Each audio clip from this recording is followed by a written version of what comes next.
নমস্কার, আমি জ্যোতিষ আচার্য শিফারিয়াত আবার আপনাদের সামনে একটা নতুন বিষয়ের ওপর ভিডিও করতে চলে এলাম। এটা একদমই নতুন, কারণ এটা আজকের যুগে মানে আকছার চারপাশে ঘটে চলেছে।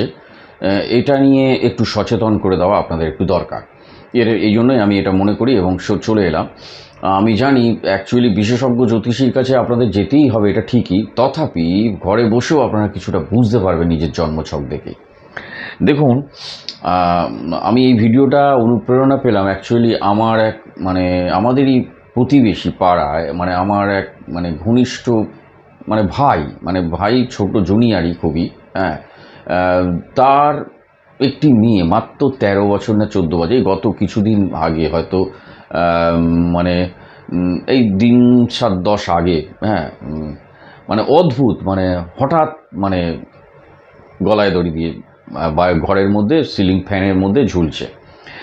তো শোনা গেছে যে হয়তো কি নাম্বার পেয়েছে, কম পেয়েছে, এই নিয়ে কোনো কিছু ব্যাপার। এখন কি ব্যাপার সেটা তো জানা যাচ্ছে না। হয়তো আজ আমি এই কারণে এইটা উদাহরণটা দিলাম যে আজকের যুগে যে এক্সপেকটেশান মানুষের, এই যে একটা ইয়ং জেনারেশনের যে একটা এক্সপেকটেশান বা চাপ রাখতে নিয়ে নিজের মধ্যে না পারা, এগুলো কি জন্মছকে কি কারণ হলে এইগুলো ঘটতে পারে মানুষের, এই যে চাপ নিতে না পারা।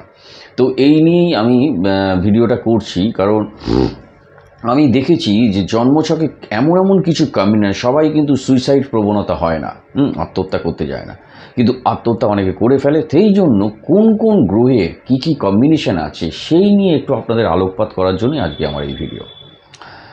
দেখুন, জন্ম তালিকায় জ্যোতিষীরা প্রথমে যেটা দেখে যে একটা মানুষের মন এবং তার আবেগ ও তার জীবনী শক্তি কিরম পরিমাণে কতটা আছে।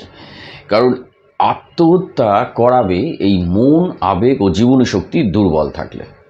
ওকে, তা এইবার ঘটনা হচ্ছে এই মন। এবার তাহলে কি, দেখুন, মনটা হচ্ছে চন্দ্র। আপনার এই চন্দ্র যদি আপনার খারাপ অবস্থায় জন্মছকে কাউর থাকে, চন্দ্র হচ্ছে মন, তাহলে তাকে আত্মহত্যা প্রবণতা বা আত্মহত্যার দিকে টেনে নিয়ে যেতে পারে। আরও কিছু সেগুলো আসছি।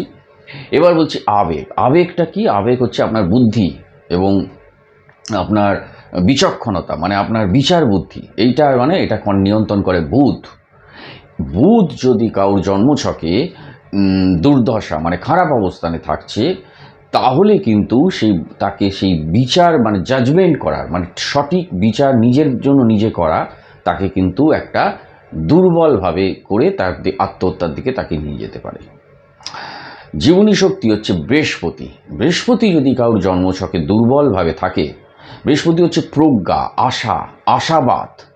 তাহলে যে বৃহস্পতি গ্রহ যদি কারোর জন্মছকে দুর্বলভাবে থাকে, তাহলে তার সব জীবনের যে সমস্যা আছে সেখান থেকেও হেরে গিয়ে নিজের সব আশা হারিয়ে তাকে আত্মহত্যার দিকে নিয়ে যেতে পারে। তাহলে চন্দ্র, বুধ এবং বৃহস্পতি এরা হচ্ছে শুভ গ্রহ, কিন্তু এরা কিন্তু করতে পারে। কিন্তু এদেরকে উস্কানি দেবে কারা? এদেরকে উস্কানি দেবে শনি, মঙ্গল, রাহু, কেতু। এদেরকে উস্কানি দেবে। এইবার বলবো যে লগ্ন আপনার কোন ঘর এর জন্য দায়ী, আমি সেটাই বলছি। দেখুন, লগ্ন হচ্ছে, আমি আগেও বলেছি, 1 নম্বর ঘর। লগ্নকে 1 নম্বর বলা হয়। এই লগ্ন কিন্তু আপনার জীবনী শক্তি, আপনার ভেতরের কতটা জীবনী শক্তি আছে তার, এবং সেই লগ্ন তার আপনার আপনার নিজস্ব ভাইটালিটি কত লাইফে, এবং তার জীবনী শক্তি কত, প্রাণ শক্তি কত, যেটা লগ্ন বলবে। 3 নম্বর ঘর হচ্ছে আপনার এবার হচ্ছে 3 নম্বর ঘর। 3 নম্বর ঘর হচ্ছে আপনার সাহস, এনকারেজ এবং কাজে এগিয়ে যাওয়ার একটা স্পিড। এই 3 নম্বর ঘর কিন্তু আপনার আবার আয়ুকেও বোঝায়। কেন বোঝে না, আপনারা হয়তো এতদিন জেনেছেন আমারও কিছু অনেক ভিডিও দেখে, যে অষ্টমকে আয়ু বলা হয়, অষ্টম স্থানকে। আপনি দেখুন, অষ্টম স্থান থেকে আপনারা খেয়াল রাখুন, লগ্ন থেকে অ্যান্টি ক্লকওয়াইজ যখন অষ্টমে যাবেন, আবার অষ্টম থেকে অ্যান্টি ক্লকওয়াইজ 3 নম্বর ঘরে আসুন, দেখুন ওটা 8 নম্বর ঘর। তাই দীর্ঘায়ু বোঝাতে 8 নম্বর ঘরকেও বোঝানো হয়। তাই 1, 3, 8 5 নম্বর এবার বলছি 5 নম্বর ঘর হচ্ছে আপনার বুদ্ধি, আপনার আপনার কোয়ালিটি, আপনার ভাবনা চিন্তা, আপনার চিন্তা ভাবনা। তাই 5 নম্বর ঘর যদি খারাপ অবস্থায় থাকে তাহলে আপনার চিন্তা ভাবনাকে খারাপ দিকে নিয়ে গিয়ে আপনাকে আত্মহত্যার প্রবণতা ঠেলে দিতে পারে। কোন কোন গ্রহের কম্বিনেশন আসছে সেগুলো, মানে আপনারা এগুলো নিজের জন্মছকে যদি দেখতে পারেন তাহলে অবশ্যই কোনো জ্যোতিষীর কাছে গিয়ে বা তাকে কোনো মানে কি বলুন তো, ওই কাউন্সিলিং করে যারা, মানে এরম প্রবণতা যদি থাকে অবশ্যই জ্যোতিষীর কাছে যাবেন, কারণ জ্যোতিষী রেমেডি দিয়ে তাকে মানসিকভাবে শক্তিশালী করে দিতে পারে যদি তার দুর্বলভাবেও থাকে। তাহলে 1, 3, 5, 8। এবার হচ্ছে চতুর্থ, ফোর্থ হাউস হচ্ছে আপনার কিন্তু আপনার মন। তো আপনার মন, আপনার হার্ট, হৃদয়, আপনার হৃদয় কত শক্তিশালী, স্ট্রেংথ আছে, সেই 4th হাউস হচ্ছে। যদি 4th হাউসেরও কোনো দুর্দশা থেকে থাকে, কারণ 4th-কে কালপুরুষ চক্রে ওটা ঘর তো গৃহসুখ বলেছি, কিন্তু হৃদয়, হার্ট, শরীরের দিক দিয়ে 4th হচ্ছে আপনার হার্ট। তাই 4th হাউস যদি স্ট্রং না থাকে আপনি কিন্তু আপনার হৃদয় দুর্বল হয়ে ওই অশুভ গ্রহের সংমিশ্রণে উস্কানি পেয়ে আপনার সেই আত্মহত্যার দিকে নিয়ে যেত। তাই বৈদিক জ্যোতিষ শাস্ত্রে আত্মঘাত যোগ, যেটাকে আত্মহত্যার সংমিশ্রণ বলা হয়, তাই কিছু গ্রহের মানে কম্বিনেশন আছে। কি কি সেগুলো দেখুন। জন্ম কুণ্ডলিতে যদি, জন্মছকে যদি কারোর চন্দ্র আর বৃহস্পতি দুর্বল অবস্থানে থাকে তাকে সেই প্রবণতা নিয়ে যেতে পারে, এটা একদম সত্যি। এবার বলছি কোথায় কোথায় আসছে। জন্মকুণ্ডলিতে যদি অষ্টম ভাব, আপনার আয়ু ভাব, অষ্টমে যদি মানে খারাপ অবস্থা নেন, অষ্টমে যদি শনি, রাহু, মঙ্গল, কেতু এরা বসে থাকে লগ্ন থেকে, আপনাকে আত্মহত্যা করিয়ে দিতে পারে। জন্মকুণ্ডলিতে যদি চন্দ্র আর বুধ, দুটোই কিন্তু মনের কারক, চন্দ্র মন, বুধ হচ্ছে সিদ্ধান্ত। তাই চন্দ্র বুধের সাথে যদি শনি, রাহু, মঙ্গল, কেতু খুব খারাপ অবস্থানে বসে থাকে নেগেটিভভাবে, অষ্টমকে কানেক্টিং করে, বা 1, 3, 1 লগ্ন 3, 8, 1, 3, 8 কম্বিনেশনে একসাথে বসে থাকে, তাহলেও কিন্তু আপনাকে সেকে চাপ নিতে পারবে না, সেই প্রবলেম ফেস করতে পারবে না, চাপ না নিতে পেরে আত্মহত্যার দিকে নিজেকে স্যারেন্ডার করতে পারে। এবার বলছি কেমাদ্রুম যোগ কি জানেন? কেমাদ্রুম যোগ বলে একটা যোগ আছে, যেটা হচ্ছে আপনারা খেয়াল করুন আপনাদের রাশি, আমি আগেও বলেছি যে রাশি যেখানে বসে থাকে, মানে চন্দ্র যে ঘরে বসে থাকে, যে ঘরটায়, সেই জন্মকালীন সেটাই আপনার রাশি হয়। আর সূর্য, যে আমি আগেও বলেছি যে সূর্যের আলো 2 ঘন্টা অন্তত ওই দিনে 12 দুগুণে 24 ঘন্টা সরে যায় যে রাশির ওপর, সেটা লগ্ন হয়। তাই লগ্ন থেকেই বিচারটা করা হয়। রাশি হচ্ছে আপনার মন, রাশি হচ্ছে আপনার কি বলুন তো, আপনার ভেতরের রাশি হচ্ছে আপনার মন, আর লগ্নটা হচ্ছে আপনার সূর্য, যেটা বলছে ওটা হচ্ছে আত্মা আপনার, আর শরীরটা যেটা আপনি পেয়েছেন যেটা লগ্ন হলো।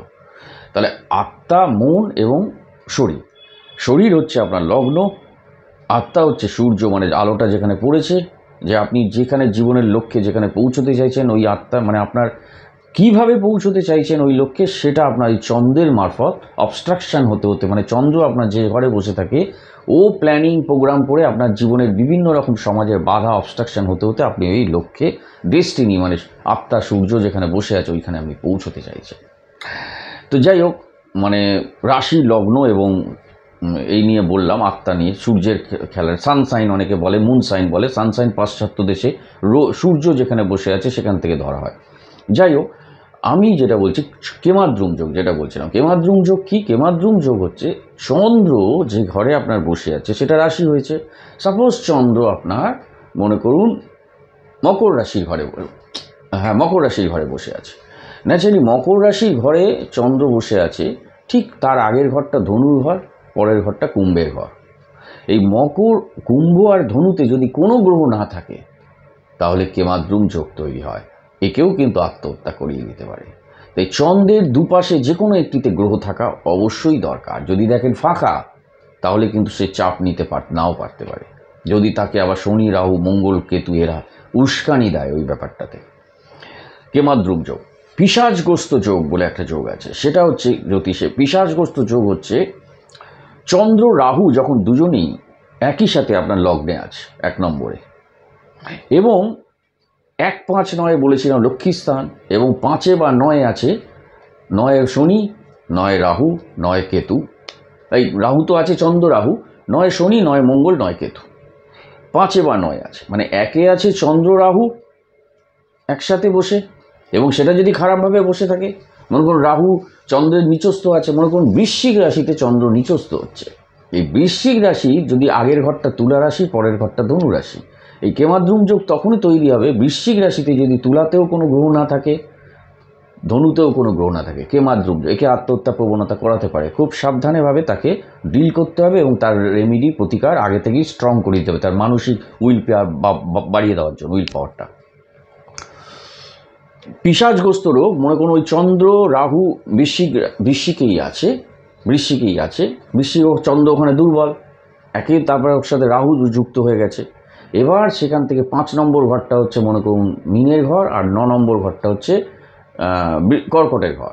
এই 9 নম্বরে মনে করুন শনি বসে আছে, বা 5 নম্বরে শনি বসে আছে, মানে মিনের ঘরে, তাহলেও কিন্তু তাকে আত্মহত্যার যোগ করাতে পারে। তো এইবার বলছি যে অষ্টমে বা সামান্য কিছু সাধারণ কিছু বলছি, যদি অষ্টমে আপনার শনি রাহু মঙ্গল কেতু বসে থাকে, তাহলে সেটা আয়ুর জায়গায়, সেখানে কিন্তু আত্মহত্যার যোগ করাতে পারে। বুধ চন্দ্রকে, বুধ আর চন্দ্র এরা মন, তাই এদেরকে এরা যদি অষ্টম কানেক্টিং হয়ে অষ্টমের সাথে বসে আছে, বা লগ্ন, আপনার লগ্ন অষ্টম কানেক্টিং হয়ে আছে, একমাত্র লগ্নপতি অষ্টমে থাকলে সেটা হচ্ছে বৃহস্পতি, যদি অষ্টমে থাকে এবং ভালো জায়গায় থাকলে তো কথাই নেই, তাহলেই সেই দীর্ঘায়ু দেয়। মানে অষ্টমের শুভ গ্রহ বৃহস্পতি যদি থাকে, তাহলে তাকে দীর্ঘায়ু দেয়, অনেক অ্যাক্সিডেন্ট দুর্ঘটনা থেকে বাঁচিয়ে দেয়। কিন্তু অষ্টমে যদি শনি রাহু মঙ্গল কেতু এরা বসে থাকে, তাহলে অবশ্যই দুর্ঘটনা, এবং আত্মহত্যাটা তখনই হবে যখন চন্দ্র বুধ আপনার দুর্বল আছে, মনের দিকটা দুর্বল, সে বৃশ্চিক রাশিতে বসে আছে, মনে করুন চন্দ্র সেখানেই আবার অষ্টমপতির সাথে কানেক্টিং হয়ে আছে, বা অষ্টমপতি তাকে দেখছে, মনে করুন ব্যাপারটা এরকম, মানে লগ্ন থেকে অষ্টমপতি মঙ্গল বা শনি বা তাকে দেখছে ওই চন্দ্রকে, তখন আত্মহত্যা করিয়ে দিতে পারে তাকে। মানসিকভাবে যখনই তার কাছে একটা প্রবলেম চলে আসবে, ফেস আসবে, সে যে কোনো প্রবলেম, আমি বলছি না সে, দেখুন আত্মহত্যা তো এখন প্রেমে আঘাত পেতে হতে পারে, এই কেউ স্বামী স্ত্রীর মধ্যে ঝগড়াঝাটি, সেখানে আত্মহত্যা আসতে পারে, কেউ বা অল্প বয়সী মেয়েরা, খুব ছোট ছেলে মেয়েরা খুব সফট হয়, তাদের মানে সহ্য করতে পারে না, এখন এক্সপেকটেশান বেড়ে গেছে, হঠাৎ বাবা মা কিছু বললো, আবেগবশত বাবা মা আমায় বললো, মানে এত ভালোবেসেছে বলে প্রত্যেকে, বাবা মারা ছোটোবেলা থেকে, আমি সেই ভালোবাসাটা উচিত নয় কোনো বাবা মারই, তাকে ভালোবাসা ও শাসনের ছেলে মেয়েদের ব্যালেন্স রাখা উচিত, না হলেই কিন্তু অতিরিক্ত ভালোবাসা তাকে কিন্তু যখনই সে একটা কোনো অপরাধ করে বসবে বা কোনো খারাপ কাজ করলো, তাকে বকা দরকার বা কিছু করার, তখন করে সে সইতে পারবে না, বলে এত আমায় ভালোবাসতো, আমায় বললো, আমাকে এরমভাবে বললো, আমি আমার এই তখন যদি ওদের এই দুর্বলনেসটাগুলো থাকে, যে চন্দ্র বুধ শনি রাহু মঙ্গল কেতু এরা যদি এফেক্টিভ হয়ে লগ্ন ডিস্টার্ব হয়ে থাকে, তখন কিন্তু সে একটা ফাঁকা ঘরে একটা কাণ্ড কারখানা ঘটিয়ে দিতে পারে। এই হলো ব্যাপার। এবার বলবো যে অনেকে দেখবেন আগুন জলে ডুবে মারা যায়, জলে ডুবে দুর্ঘটনা, জলে ডুবটা হবে আপনার কি হবে, তার কিন্তু চন্দ্র, মানে দেখবেন অষ্টম জল হচ্ছে চন্দ্র, তাই অষ্টম তাকে চন্দ্র হতে হবে, এবং সেই চন্দ্রকে শনি দেখবে, নয় মঙ্গল দেখবে, নয় রাহু দেখবে, নয় কেতু দেখবে, বিশেষ করে রাহু। হ্যাঁ, তাহলে কিন্তু তাকে জলে ডুবে আত্মহত্যা করিয়ে দিতে পারে, বুঝেছে। এবার মেষ রাশির ঘরে যদি অষ্টম হয়ে চন্দ্র ওখানে থাকে, বা বৃশ্চিক রাশির ঘরে অষ্টম হয়ে থাকে, তাহলেও কিন্তু জলে ডুবে হতে পারে, আবার উইথ আগুন থেকেও মৃত্যু হতে পারে, যেহেতু ওটা মঙ্গলের ঘর। তাই এগুলো আছে, তাই আমি এইগুলো এই কারণে বললাম, আপনারা একটু সচেতন হন। যদি আপনাদের শখে লগ্নে আপনি কোনো, অবশ্যই প্রফেশনাল জ্যোতিষকে দেখিয়ে নেবেন। যদি আপনাদের শখে লগ্নপতি 1 নম্বর ঘর, 3 নম্বর ঘর, 8 নম্বর ঘর, 4 নম্বর, 5 নম্বর এরা একটু বাজেভাবে আছে, এবং সেখানে শনি মঙ্গল রাহু কেতু একটা দৃষ্টি দিয়ে আছে, বা তাকে কম্বিনেশন করে আছে, এবং ওই সময়কার গোচর চলছে, ট্রানজিট একটা বাজে দশা চলছে, তাহলে কিন্তু তাকে ওই দিকে নিয়ে যেতে পারে। ঠিক আছে, আমার উদ্দেশ্যটা হচ্ছে যে আপনারা একটু সচেতন হন, এবং সচেতন হলে এবং আমি প্রত্যেকে এরম যেই জেনে যায়, আপনি যদি মানুষ জেনে যায় যে আমার এটা আসতে পারে, সম্ভাবনা আসতে পারে, তখন আপনি তাকে কি করবেন, আপনার তার মানসিক জোর বাড়ানোর জন্য অনেক রেমিডি আছে, অনেক পূজা আছে, অনেক মন্ত্র আছে, যারা সবাই পাথর পড়তে পারবে না, তাহলে কিন্তু তার অনেকটাই মানে এই ব্যাপারটাকে, এই বিপদটাকে কাটিয়ে দেওয়া যাবে। Thank you very much. সকলে ভালো থাকবেন। এরকমই চোখ রাখুন এই চ্যানেলে বিভিন্ন রকম নিত্য নতুন অনেক কিছু ভিডিও পাওয়ার জন্য জ্যোতিষ সংক্রান্ত। থ্যাংক ইউ, নমস্কার।